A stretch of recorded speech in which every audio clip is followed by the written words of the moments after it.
Pernah nggak sih waktu di kelas fisika lihat soal terus rasanya mentok? Satu-satunya jalan keluar kayaknya cuma cari-cari rumus yang cocok. Kalau pernah, tenang, Anda nggak sendirian. Nah, hari ini kita bakal bongkar kenapa ini sering banget terjadi, dan jawabannya, mungkin di luar dugaan Anda. Ini kan rasanya akrab banget ya. Dikasih soal, yang pertama dicari itu angka-angkanya. Abis itu buka-buka buku catatan, nyari rumus yang simbolnya kira-kira pas. Jadi kayak main puzzle cocokologi gitu, bukan benar-benar belajar fisika. Dan ternyata, strategi bertahan hidup ini ada namanya loh, berburu rumus. Tapi yang paling penting dicatat nih, ini bukan berarti Anda siswa yang jelek atau males. Justru sebaliknya. Menurut para ahli pendidikan fisika kayak Edward Redish, ini tuh respon yang super logis terhadap cara fisika seringkali diajarkan. Nah, inilah yang bikin pusing para peneliti, dan mereka sebut sebagai paradoks pendidikan fisika. Kok bisa ya? Siswa nilainya bagus, bisa dapat A di ujian, tapi konsep fundamentalnya malah nggak ngerti sama sekali. Aneh kan? Yuk, kita bedah bareng-bareng.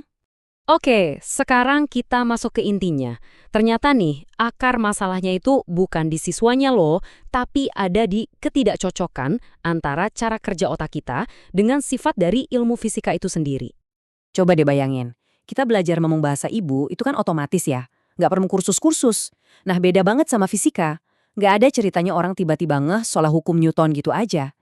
Peneliti kayak John Sweller menyebut fisika ini pengetahuan sekunder biologis. Artinya, ya ini adalah sesuatu yang secara alami susah buat otak kita dan butuh usaha ekstra buat mempelajarinya. Nah, buat ngolah informasi yang nggak alami ini, otak kita pakai yang namanya memori kerja atau working memory. Anggap aja ini RAM-nya otak kita atau meja kerja mental. Disinilah kita mengoprek informasi baru. Masalahnya cuma satu, meja kerja ini kecil banget. Sekecil apa sih? Menurut riset dari Nelson Kawan, rata-rata otak kita cuma bisa nanganin sekitar 4 potongan informasi baru dalam satu waktu. Cuma 4, kebayangkan betapa terbatasnya? Sekarang coba kita lihat soal fisika yang kelihatannya simple. Misalnya balok di bidang miring. Di situ ada apa aja? Ada massa, ada gravitasi, sudut kemiringan, gaya normal, gaya gesek, percepatan. Wih, banyak banget kan? Dan semuanya ini saling berhubungan. Jelas lebih dari 4 elemen. Nah, inilah yang disebut interaktivitas elemen yang tinggi. Meja kerja mental kita yang cuma muat 4 barang itu langsung crash. Oke, jadi otak kita udah start di posisi yang kurang ideal. Pertanyaannya sekarang, apakah cara ngajar yang tradisional itu membantu? Atau malah bikin makin parah? Nah, disinilah bedanya cara pandang seorang ahli dan pemula. Kalau seorang fisikawan lihat soal tadi, kacamata yang mereka pakai itu adalah prinsip dasar. Mereka langsung mikir, oh ini kan soal konservasi energi. Tapi kalau siswa yang otaknya udah kepenuhan, mereka cuma bisa lihat yang kelihatan di permukaan aja. Oh, ada bidang miring, ada katrol, fokusnya ke benda, bukan ke konsep di baliknya. Dan parahnya, cara kita ngajar seringkali malah memperkuat kebiasaan ini. Kita sering banget ngasih soal fisika yang steril dan ideal. Bidang miring yang licin sempurna tanpa gesekan, ayunan bandul di ruang hampa, iya kan?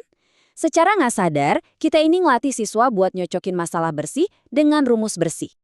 Terus, jeng-jeng, siswa masuk lab. Dan disitulah terjadi tabrakan hebat dengan realita. Tiba-tiba muncul gesekan, hambatan udara, alat ukurnya nggak presisi, rumus-rumus cantik yang mereka hafal itu langsung nggak berlaku. Wah, ini bikin bingung luar biasa. Akibatnya apa? Karena otaknya udah overload, siswa terpaksa masuk ke mode bertahan hidup. Mereka menyerah buat mencoba paham dan balik lagi ke jalan pintas, berburu rumus. Ironis banget kan? Sistem pengajaran yang harusnya membantu malah secara nggak sengaja menciptakan masalah itu sendiri. Oke, kalau cara lama ternyata bermasalah, terus gimana dong solusinya? Adakah cara yang lebih baik? Cara mengajar fisika yang lebih ramah otak? Salah satu kuncinya ternyata ada di desain ulang alat belajar kita. Coba deh, kalau Anda nonton video penjelasan fisika gitu aja kan seringnya cuma ngangguk-ngangguk sambil mikir, oh oke, ngerti. Padahal itu seringkali cuma ilusi kompetensi. Coba bandingkan dengan video interaktif yang di tengah-tengah nyuruh Anda berhenti buat jawab kuis. Nah, itu baru benar-benar maksa otak kita buat kerja. Pendekatan kayak gini disebut para ahli sebagai katup pengaman kognitif.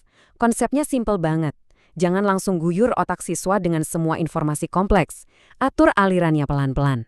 Biarkan mereka kuasai dulu konsep dasarnya di lingkungan yang aman, sebelum dilepas ke dunia yang lebih rumit. Contoh nyatanya gimana? Ada nih model namanya EWSL.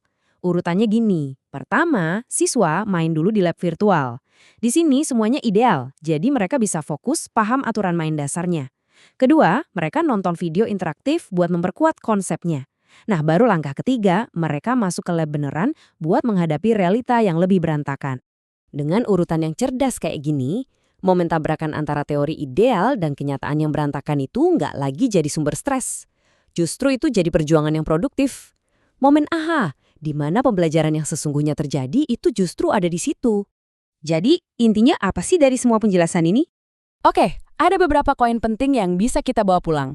Pertama, dan ini paling penting, berburu rumus itu bukan salah siswa. Itu cuma gejala kalau otaknya lagi overload. Kedua, otak kita itu ada batasannya, dan cara ngajar harus menghormati batasan itu. Jadi metode yang bagus itu yang nuntun kita perlahan-lahan, dari yang gampang ke yang susah, bukan yang langsung nyeburin kita ke kolam yang dalam. Ini semua pada akhirnya ngubah total cara kita memandang masalahnya. Pertanyaannya bukan lagi, kok siswa-siswa ini nggak bisa fisika ya? Tapi harusnya, apakah cara kita mengajar sudah memungkinkan mereka untuk bisa? Fokusnya jadi bergeser, dari nyalain siswanya, ke memperbaiki cara kita mengajarkannya.